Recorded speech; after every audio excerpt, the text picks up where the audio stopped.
குரு பெயர்ச்சியில் வந்து நம்ம சிம்ம ராசிக்கு பார்க்கலாம். சிம்மராசி எப்போவுமே அதிகார தோரணை அப்படி இருக்கவங்களா இருப்பாங்க. வைராகியம் பிடிச்சவங்களாகவும் இருப்பாங்க.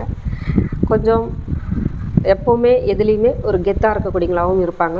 அப்படிப்பட்ட சிம்மராசி நேயர்களுக்கு வந்து குரு பகவான் வந்து 2ஆம் இடத்தையும் பார்க்குறாரு, 4ஆம் இடத்தையும் பார்க்குறாரு, 6ஆம் இடத்தையும் பார்க்குறாரு. 2ஆம் இடத்தை பார்க்குறாரு, இருந்தாலும் 2ல் கேது உட்கார்ந்துருக்காங்க, 8ல் ராகு பகவானும் உட்கார்ந்துருக்காங்க. அந்த கேது பகவான் உட்கார்ந்துருக்க தன்மையால் உங்களுக்கு முகம் சார்ந்த பிரச்சனைகள் ஏதாவது வரத்துக்கு வரலாம். முகம் சார்ந்த உறுப்புகளில் ஏதாவது பிரச்சனைகள் வரலாம் அப்படின்ற மாதிரி ஒரு இது இருக்குது. அது குரு பார்க்குறதுனால அதனுடைய தாக்கங்கள் குறையும் அப்படின்றதும் நல்லாயிருக்கும். சுகபோகமான 4ஆம் இடத்தை குரு பார்க்குறாரு. தாய் வழி சொத்துக்களோ, வண்டி வாகனங்களோ, வீடு சம்மந்தப்பட்ட விஷயங்களோ, இந்த மாதிரியான சுப நிகழ்வுகள் உங்களுக்கு நல்லாவே இருக்கும். இன்வெஸ்ட் பண்ணக்கூடிய வாய்ப்பு நிறையா இருக்கும் இந்த வருஷம் உங்களுக்கு. 8 ராகு இருக்கார், ரொம்ப கவனமாக இருக்கணும். இன்வெஸ்ட் பண்ணுறதுலையும் யோசித்து இன்வெஸ்ட் பண்ணணும். ஏன்னா ராகு பகவான் பேராசையை தூண்டி தவறான விஷயங்களில் எதுலையாவது வந்து டபுளுக்கு டபுள் போடலாம், அதை பண்ணிக்கலாம், இதை பண்ணிக்கலான்ற மாதிரி தவறான விஷயத்தில் இன்வெஸ்ட் பண்ணிட்டீங்கன்னா அது வந்து பெரிய லாஸில் முடிஞ்சிடும். அதனால் இன்வெஸ்ட் பண்ணுறதுல ரொம்ப ரொம்ப கவனமாக இருங்க. இது தொழில் சார்ந்த விஷயங்கள்லையோ மற்ற விஷயங்கள்லையோ.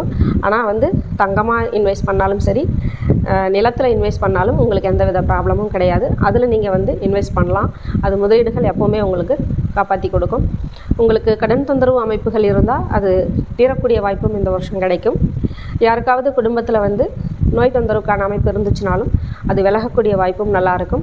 தாய் தந்தையர்களுடைய உடல் ஆரோக்கியம் நல்ல முன்னேற்றம் கொடுக்கும். உங்களுடைய அமைப்பில் எப்போவுமே சிம்மராசி வந்து பார்த்திங்கன்னா கொஞ்சம் வந்து முதுகெலும்பு சம்மந்தப்பட்ட தொந்தரவுகள் வரதும், வயிறு சார்ந்த பிரச்சனைகள் கொடுக்கக்கூடிய வாய்ப்பும் இருக்கும்.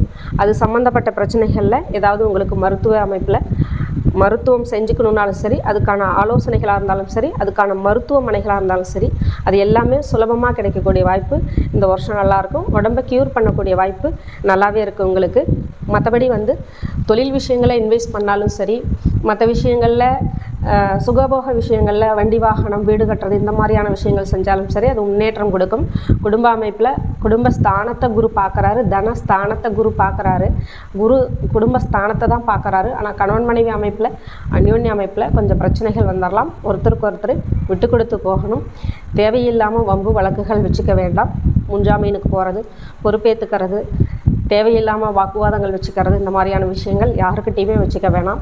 இது வந்து உங்களுடைய வாழ்க்கை துணையாக இருந்தாலும் சரி, நண்பர்களாக இருந்தாலும் சரி, உறவினர்களாக இருந்தாலும் சரி, யாருக்கிட்டையுமே தேவையில்லாமல் கமிட்மெண்ட் வச்சுக்க வேண்டாம் அப்படின்ற மாதிரி இருக்கீங்க.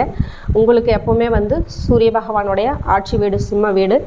சூரிய பகவான் அதிகாலையில் சூரியனை கும்பிட்றதும், சிவன் கோவில் வழிபாடும், தீபமேற்றி வழிபாடு பண்ணிக்கிறதும் இந்த குரு பெயர்ச்சியால் இன்னும் நன்மைகள் கிடைக்கும் உங்களுக்கு அப்படின்ற மாதிரி நல்லாயிருக்கும். இந்த குரு பெயர்ச்சி பலன் அப்படின்றது வந்து பார்த்திங்கன்னா உங்களுக்கு பொதுவான பலன் தான். ஒவ்வொரு ராசிக்காரர்களுக்கும் சரி, அவங்கவுங்களுடைய ஜாதக அமைப்புப்படி, அவங்களுடைய திசாபுத்தி அமைப்புப்படி தான் பலாபலன்கள் அமையும். இது வந்து பொதுவாகவே சொல்லக்கூடிய கருத்து தான். உங்களுக்கு இன்னும் மேலே நம்மளுடைய ஜாதகத்தை பற்றி தெரிஞ்சுக்கணும், இன்னும் நம்மளுடைய திசாபுத்திக்கு குருபலன் இன்னும் என்னென்ன நன்மைகள்லாம் செய்வார் அப்படின்னு தெரிஞ்சுக்கணுன்னு ஆசைப்பட்டீங்கன்னா என்னுடைய வீடியோவில் வரக்கூடிய நம்பருக்கு கான்டாக்ட் பண்ணுங்கள். நன்றி, வணக்கம்.